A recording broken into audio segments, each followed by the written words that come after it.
ngayong 87 taon ng kauna-unahan, DZRH. Tayo ay iisa, ikaw, kayo, tayo. Iisa ang radyo, tayo ay iisa. Iisa ang nag-uugnay, iisang radyo ang pinakikinggan. Tayo ay magkaisa dahil tayo ay Pilipino. DZRH 87 tayo. Saan ka man sa mundo, tayo iisa. Tayo Pilipino. Serbisyong tapat sa iyo, DZRH. Maagang balitaan, maagang usapan sa mga issue at balita. Kasama si Kuya Angelo Palmones sa Magandang Umaga Pilipinas. Mula Lunes hanggang Biyernes.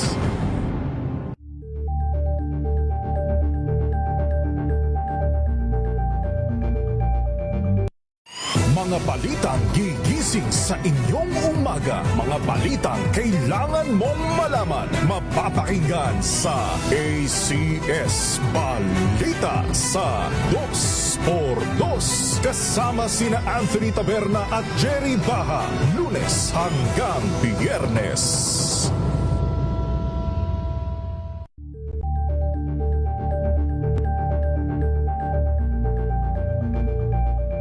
Alamin ang mga maiinit na isyung pambayan, mga balitang kailangan mong malaman, usapin sa pamahalaan, politika, ekonomiya at kabuhayan. Ito ang mga dapat mong malaman, pakialaman at pag-uusapan dahil kayo ang tinig ng mamamayan dito sa Damdaming Bayan. Live sa DZRH Radio, DZRH TV at DZRH Digital. Kasama sina Lakay, Deo Macalma at Elaine Apit. Araw-araw, Lunes hanggang Biyernes. Damdaming Bayan.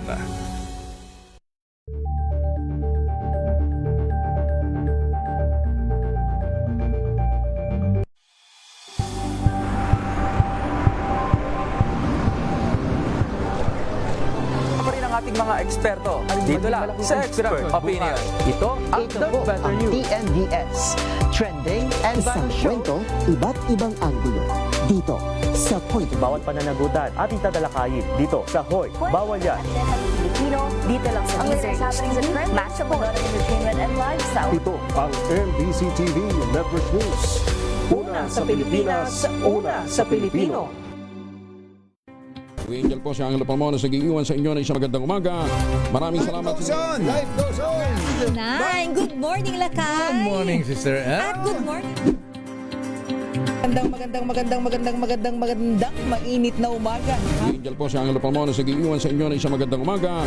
Maraming Sa salamat. Pilipinas, una sa Pilipino. Tumunog na ang gandingan para sa kalikasan. Ang itinanghal bilang Best AM Radio Program Host ay si Cesar Chavez para sa special on Saturday ng DZRH.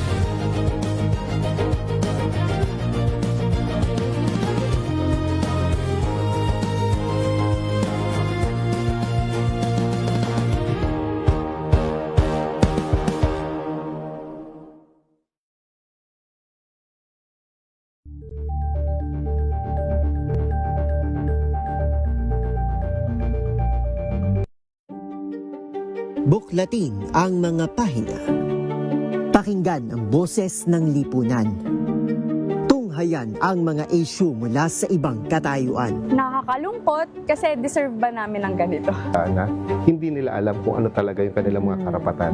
Yung gobyerno, tinulungan nila yung kanilang magsasaka. Pinapatahimik tayong lahat using various laws. Through education, kayang-kaya nating baguhin yung ganitong klaseng pag-iisip. Isang kwento, iba't ibang anggulo. Dito sa Point of View. The Better News Una sa Pilipinas, una sa Pilipinas. PNVS, trending and viral show nakahandang Sa ating balitan mga kaibigan sa Rapido Hataw. Public Service Hour. Siyempre pa, una sa Pilipinas. Una Ayan sa... ang kabuhanan din pala tuntunan ng break time. Sabay niyo na po ang mga balita at talakayan sa Balansyado. Maraming Nagsimula sa pangarap hanggang sa maabot ang tagumpay. Iba't ibang kwento, iba't ibang mukha ng atletang Pilipino. Mas pinatindi, mas pinalakas, at mas pinaaksyon sa Match Point tuwing Sabado, 12:30 ng tanghali sa DZRH TV.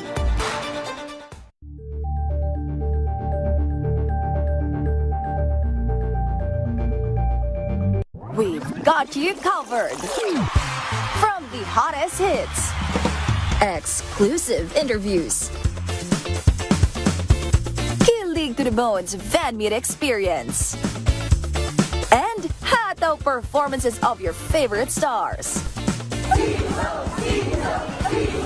Saturdays, 12 noon, dito lang sa DZRH TV.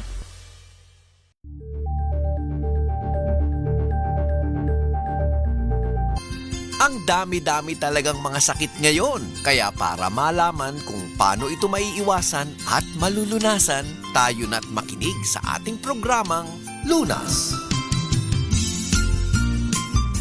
Nagbabalik po second part ang ating discussion dito pa rin po sa programang Luna sa DZRH at RH-TV. At ang programang ito ay hatid pa nga rin po sa atin ng Shield Bath Soap. Para nga po sa mga kakauwi rin lamang ng kanilang tahanan, naulanan man kayo, di ba? Pinapaalalahanan po natin na maghugas ng kamay at maglinis po ng buong katawan gamit po ang Shield Bath Soap.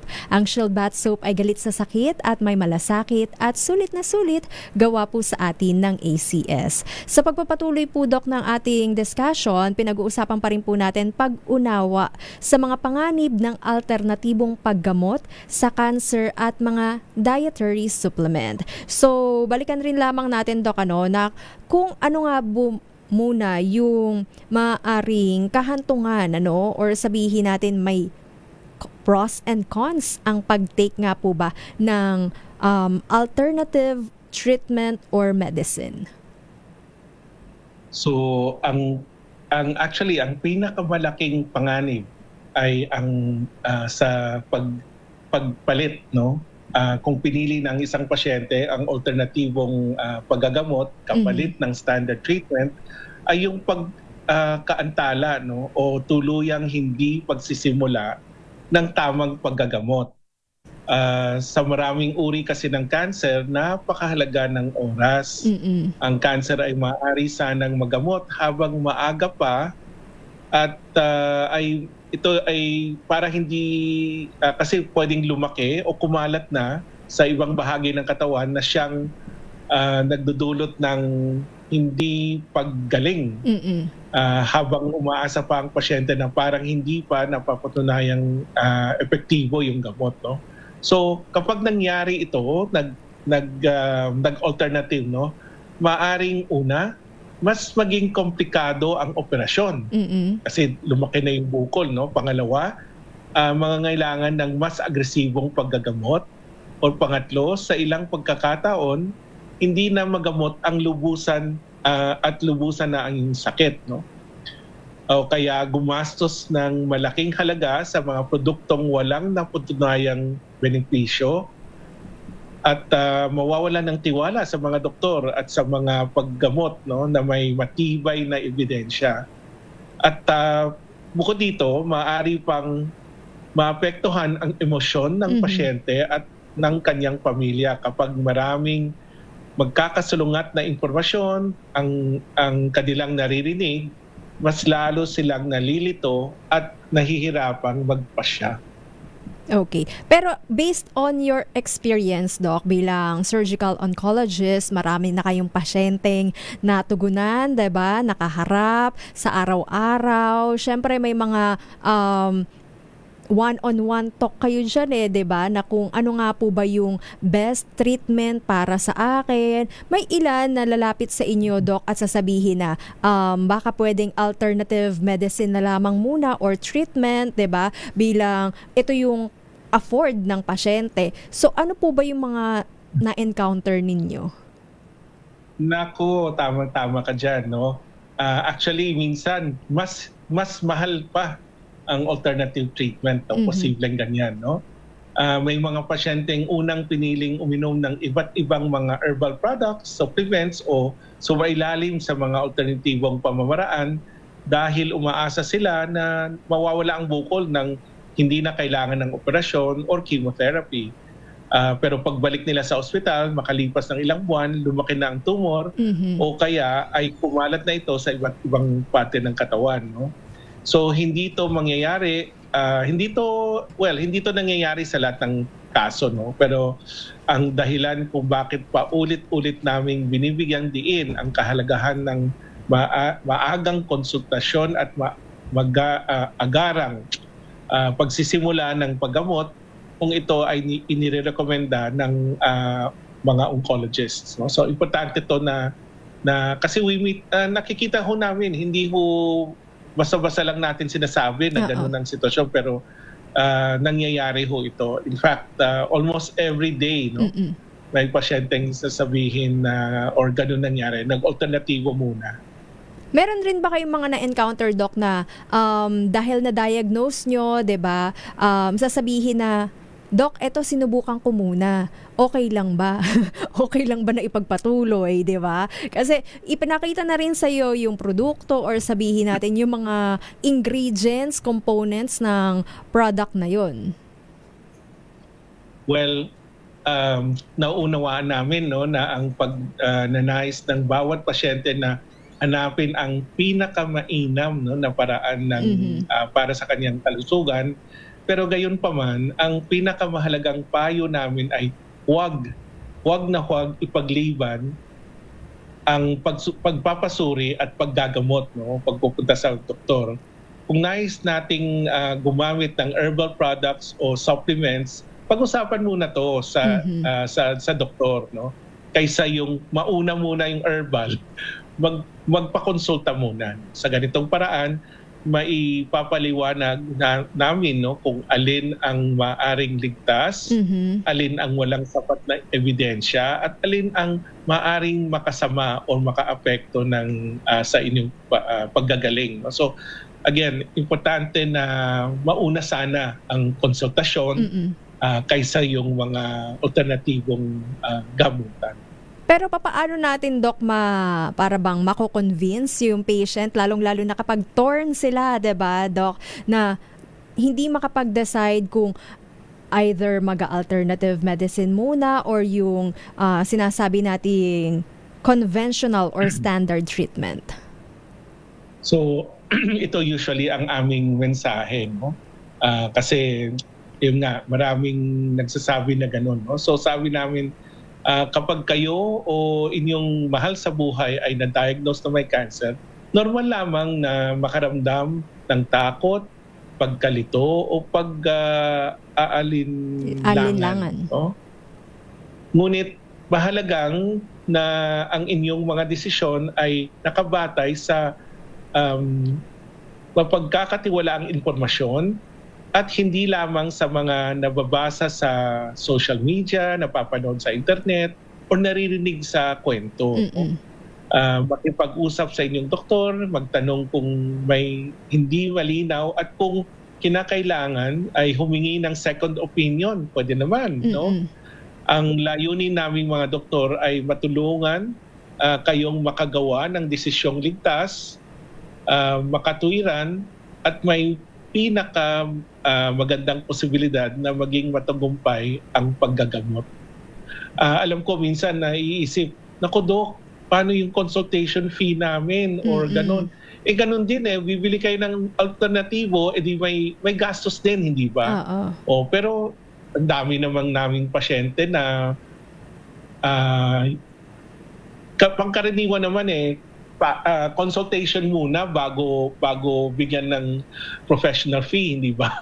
Bago magbayad. So, marami namang sa aming mga doktor na kung hindi talaga maka-afford, edi okay lang, di ba? Oo. At magagaranti ko sa inyo, no, na ang consultation fees at mga fees ng doktor dito ay walang-wala wala sa kalingkingan ng professional fees sa ibang bansa or like in the States, no?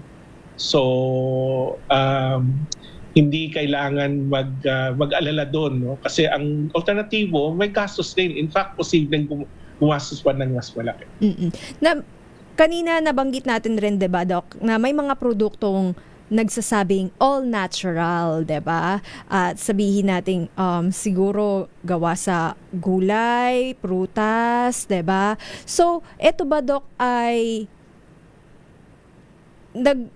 mainam naman para sa kanilang katawan, pero dahil nga po nade-delay yung gamutan, yung tamang gamutan na dapat gawin sa kanila, kaya mas nagiging mas panganib.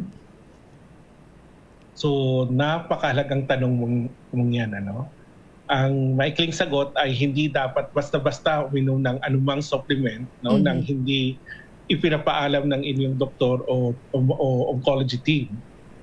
Kasi hindi ibig sabihin nito na lahat ng supplements ay masama, no? May mga pagkakataong inirekomenda ang ilang vitamina o nutritional supplements kung may kakulangan sa nutrition o particular na pangangailangan ang pasyente. Katulad ng for example, may mga gamot na kailangan meron kaming ini-inject na vitamin B bago mag-umpisa dun sa gamot na yon, no? Kasi merong mga ibang produkto naman na maaring makasagabal sa paggagamot o magdulot ng hindi inaasahang komplikasyon. So, dapat talaga isang guni, no, bago nating hindi ko ilalahat, pero importanteng maintindihan kung ano yung role, no, ng vitamina, supplements, etc. How about yung mga produktong nagsasabi, Doc, na nakakatulong nga rin daw po pang boost ng ating immune system, napapalakas yung ating resistensya? Well, importante rin, no, na tingnan, kasi hindi lahat ng mga ganon ay talagang nagpapalakas ng resistensya. So magandang pakinggan ang mga ganitong pahayag, no, na nakaka-boost ng immune system, pinapalakas ang resistensya, ngunit ang mahalagang itanong, ano ang ebidensya? Hindi kasi lahat ng produkto may ganitong claim ay dumadaan sa mahigpit na pag-aaral upang matutunayan nakakatulong nga na sa mga pasyenteng may cancer. Ang salitang immune booster kasi ay madalas gamitin sa marketing, ngunit hindi ito otomatikong nangangahulugan na makakabuti ito para sa bawat pasyente. Sa katunayan, may ilang cancer treatment gaya ng immunotherapy na kumikilos sa immune system sa napaka-spesipikong paraan. Kaya mahalagang hindi basta-basta uminom ng anumang produkto nang walang payo ng doktor. At depende pa nga rin po yan sa tugon ng katawan ng pasyente, Doc. Of course, no? Kasi kaya isa yan sa tinitingnan natin, no? Maliban dun sa gamot mismo, tinitingnan natin yung isang aspeto, yung pasyente mismo. Gaano ba siya kalakas? Gaano ba siya ano pa bang mga diferensya na pwedeng ayusin, no? Kunwari, may hypertension ba siya? Meron ba siyang vitamin deficiency? Mga ganon. Kailangan tingnan lahat ng aspeto para mas mabisa, no, yung gamot at hindi puro side effects lang ang nangyayari. Lalong-lalo na kami, no, sa operasyon. Yes. Nako, kailangan bago namin operahan ng pasyente, dapat optimum, di ba? Optimize. O kailangan lumakas bago maopera. Pero ang mga alternative treatment or medicine, even the herbal cure, Doc, na tinatawag natin, maaari nga rin po ba itong isabay sa gamutan yung conventional treatment or sinasabi nating standard mula dun sa surgery, chemotherapy, radiation therapy? Marami kasing klaseng standard therapy at marami ring klaseng supplements. Sasabihin natin there are 1,001 mga gamot. Tapos there are 1,001 supplements din. Nako, kailangan tingnan natin kung alin ba ang pinag-uusapan, anong gamot ang ginagamit, kung meron bang interaction with the herbal na tinitake, na extrang, kunwari, vitamin C or ano man. No? So, importanteng very specific tayo, tinetailor natin, customize. Mahirap rin i-generalize na ganun, na lahat ng vitamina ay hindi mabuti or hindi hindi nakakatulong. So, kailangan individualized talaga. At dito sa mga vitamina, 'di ba, Doc? So, mahalaga rin talaga na nakikita ninyo bilang mga doktor yung components ng produkto na iti-take ng patient para makita natin kung maaari bang sumobra yung vitamin C or vitamin B na i-intake niya sa kanyang katawan.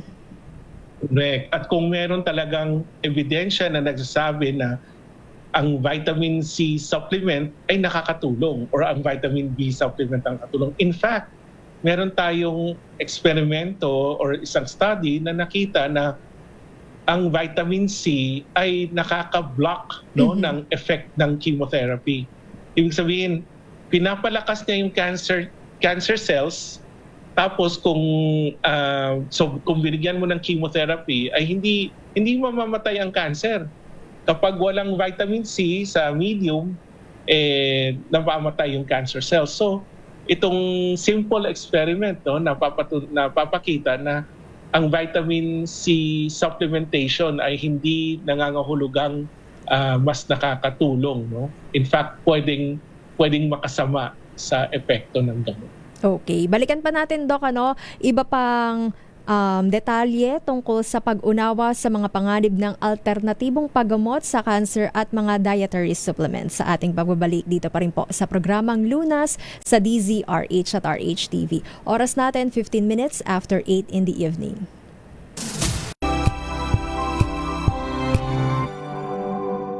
Hello, Washi! Laundry day na naman! Yay! Anong meron? Mancha ng chocolate, putik, may libag pa! Kaya natin yan! With Pride Washing Machine Detergent, may triple stain-away formula. Tanggalang makapit, madikit, at malupit na tumitmancha. Kaya easy-easy ang labada. Mula noon hanggang ngayon! All you need is Pride! All you need is Pride! ACS. Wow, ang saya. Isang barangay na labada, puro mancha pa. Goodbye, pahinga. Mommy, isang laba lang yan sa Pride Bar Blue. May powerful stain-away enzymes na malupit sa dumit mancha. At di masakit sa kamay. Isang laba lang yan. Hello, pahinga. Hello, Pride Bar Blue. ACS. May nagbago. May arte. May budget. Akala nyo lang yon. So solid. White Rose Papaya, wow, White Rose. White Rose Papaya, wow, White Rose. White Rose Papaya. May glow up with White Rose Papaya. White Rose Papaya. May puti power times 2 kasi may papaya at niacinamide. May shea butter and tea tree oil pa. Kutis sulit ang glow up. Glow up with White Rose Papaya. White Rose Papaya. Kutis sulit ang glow up. ACS.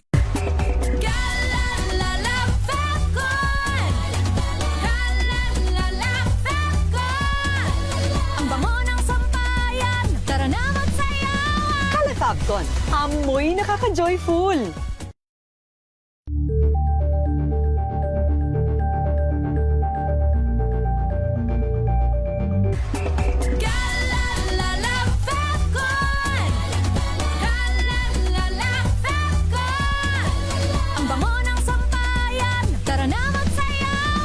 Fabcon, amoy nakaka-joyful.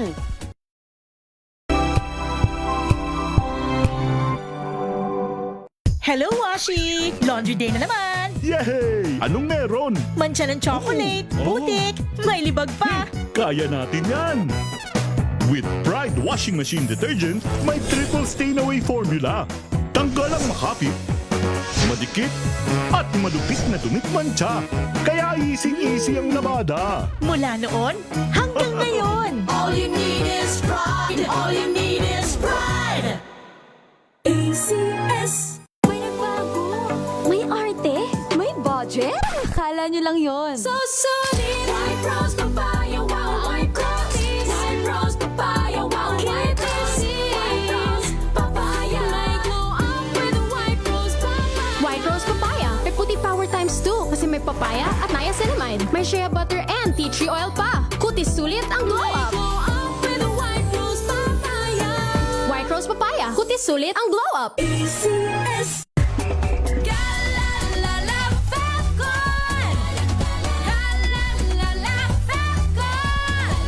Ang bango ng sampayan. Tara na magsayawan. Calefabcon, amoy nakaka-joyful.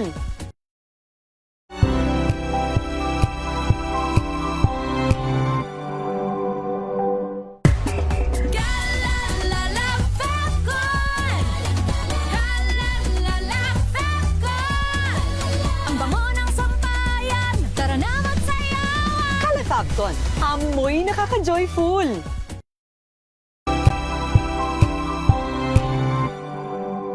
Ngayong ika-87 taon ng kauna-unahan, DZRH. Tayo ay iisa. Ikaw, kayo, tayo. Iisa ang radyo. Tayo ay iisa. Iisa ang nag-uugnay. Iisang radyo ang pinakikinggan. Tayo ay magkaisa. Dahil tayo ay Pilipino. DZRH.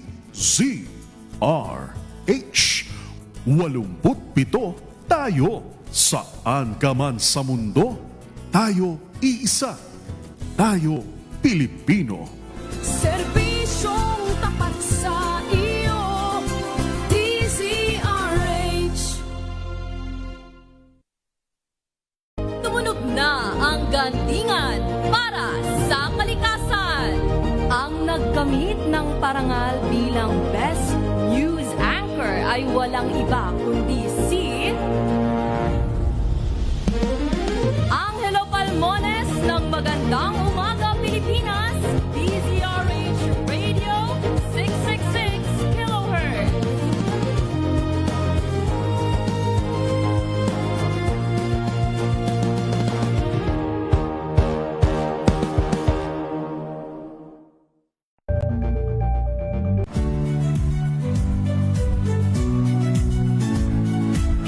Magandang araw mga kaibigan. Ito po ang inyong balerina ng bayan, si Lisa Macuja Elizalde, na nag-aanyaya sa inyong samahan kami at ang aming mga espesyal na panauhin para sa kalahating oras ng masayang kwentuhan sa aming programang Art to Art, kung saan ang usapang sining at kultura ay para sa lahat.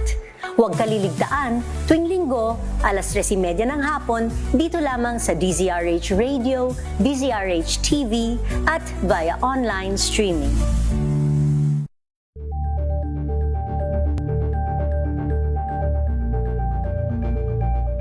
Curious ka ba sa maraming bagay? Kami na ang bahala dyan. Aalamin, tutuklasin at bibigyang linaw namin ang mga katanungang bumabagabag sa inyong isipan. Sa programa kung saan ang bawat sagot ay galing lamang sa mga eksperto. Ang Expert's Opinion, tuwing linggo alas 3 ng hapon, dito lang sa DZRH TV. Angel po si Angelo Palmones, nag-iiwan sa inyo na isang magandang umaga. Maraming salamat. Life goes on! Nine, good morning, Lakay! Good morning, Sister Ann. At good morning! Magandang mainit na umaga. Angel po si Angelo Palmones, nag-iiwan sa inyo na isang magandang umaga. Maraming Sa salamat. Pilipinas, una sa Pilipino. Kung good vibes ang hanap mo, dito ka na sa sigurado. Mula sa mga istoryang nagbibigay ng inspirasyon hanggang sa mga kwentong may dalang solusyon. Mga Balitang pampagaan, pakiramdam at pampaganda ng araw. Hindi lang basta good news, kundi the better news. Mula Lunes hanggang Biyernes, 1:00 ng tanghali sa DZRH TV.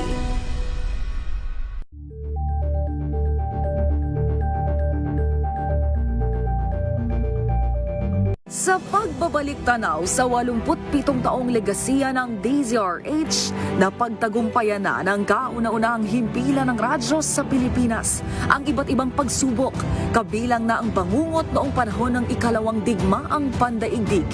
Impormasyong naihatid ng himpilang KZRH ang siyang naging kaagapay ng mga Pilipino at nakasama hanggang sa nakamit ang kalayaan.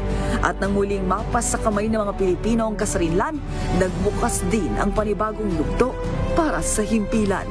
Mula sa KZRH na kalaunay naging DZRH, ang mga balita at impormasyon ang nagsilbing gabay ng mga Pilipino.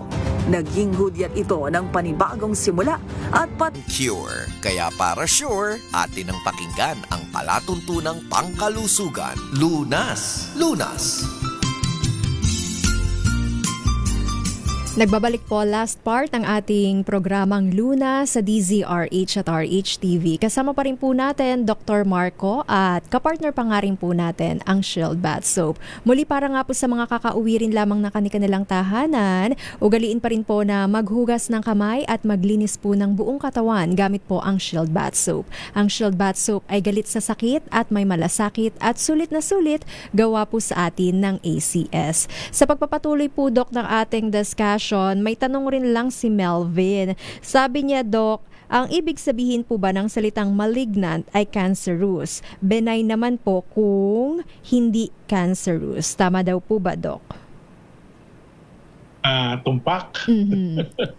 Ang malignant, maligno, kaya yun yung usual natin na sinasabing bukol na cancer o malignant. Cancer ho yan. Ang pagkakaiba sa benign or benigno ay ang malignant ay marunong lang lumaki at kumalat. At pag kumalat na, wala nang kagalingan. No? Kaya ang malignant may panganib sa buhay. Ang benign, hindi siya kumakalat. Very rare. No? Or ang ugali niya, ang normal behavior niya, hindi siya kumakalat. And therefore, merong benign na pwedeng obserbahan lang at hindi kailangan operahan. Okay. At Doc, may comment or message din dito. Sabi ni Beth, Doc, takot daw siya sa operasyon kaya nakadepende daw po siya sa herbal diet. Yung prutas, gulay, ayan. Ang problema kung talagang may cancer ka, meron yung conventional treatment lang ang tanging may ebidensya, no, sa science, sa agham o sa science na siyang nakakapagbigay ng pangkalatang lunas, no?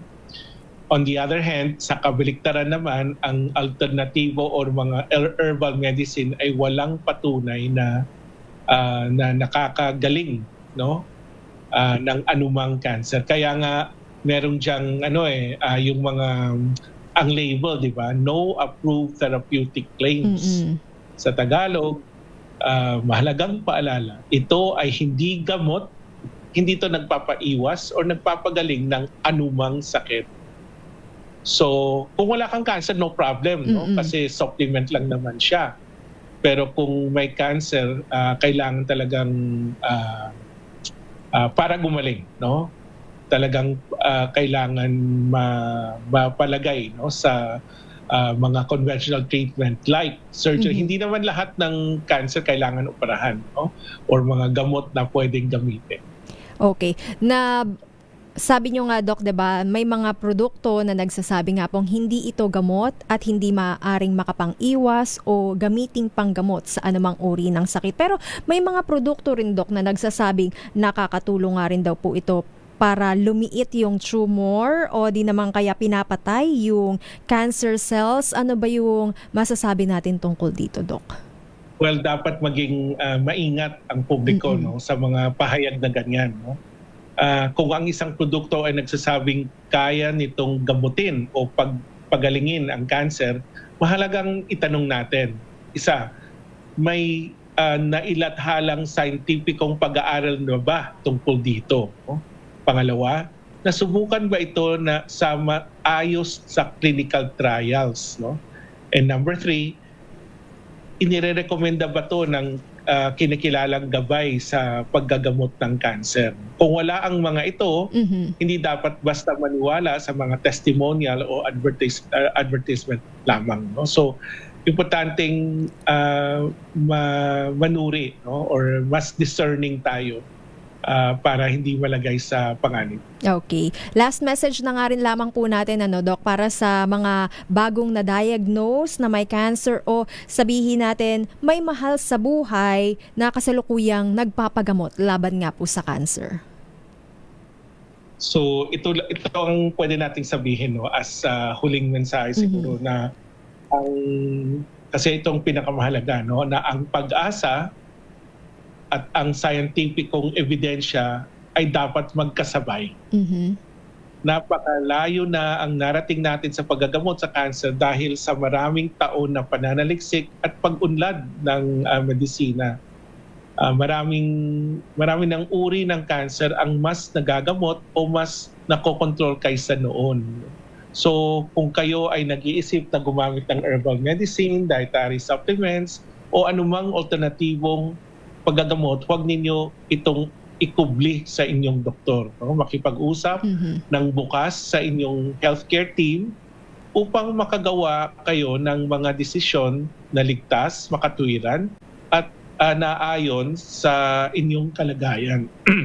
So sa ating mga lahat ng tagapakinig, tandaan po natin ang ilang mahalagang aral mula sa ating programa, no? Itong pinagsasabi natin. Una, ang maagang pagpapasuri at tamang paggagamot ay maaring makabigay ng mas magandang pagkakataon para sa matagumpay na paggaling o pagkontrol sa sakit. Pangalawa, hindi lahat ng natural na produkto ay ligtas o epektibo. Pangatlo, ang mga dietary supplement at herbal medicine ay maaring makaapekto sa mga gamot sa cancer at maging sa operasyon. Pangapat, maging mapanuri sa mga advertisement, testimonial at mga pangakong milagrong lunas. At higit sa lahat, makipag-usap ng bukas sa inyong doktor at healthcare team bago gumawa ng anumang desisyon tungkol sa inyong paggagamot. Ayun, be open and be honest with your doctor, ano? Thank you so much, Dr. Marco. Yes, oo. Maraming salamat po sa ating surgical oncologist mula sa Manila Doctors Hospital. And of course, kay Mishka, ayan. Maraming salamat sa iyong pagsulyap, ayan, sa huling bahagi ng ating palatuntunan. Thank you, Doc. May mga gusto nga rin po ba tayong batiin? Yes, ayan. Yes. Shout out. Isa lang, special shout out to Bethel and Carol, no, of Lotus. Yun lang. Happy listening. Salamat sa iyo, Eli, no? May secret kang hindi na-reveal sa akin. Ano yun? So, may araw ka rin. Maraming salamat po sa ating surgical oncologist mula sa Manila Doctors Hospital and Professor of Surgery sa UP Manila. Nakasama niyo nga rin po Elanie Bensal. Bumabati ng magandang gabi at magkarinigan tayo hanggang sa susunod dito pa rin po sa programang Lunas sa DZRH at RHTV. Mga kalunas, tandaan, bawat karamdaman ay kayang lunasan. At para madagdagan pa ang kaalaman, manatili pa ring nakikinig dahil ang Lunas may extension na sa ilang saglit. Lunas Extension. RH number 1 Na naman! Ngayong 87 taon ng kauna-unahan, DZRH. Tayo ay isa. Ikaw, kayo.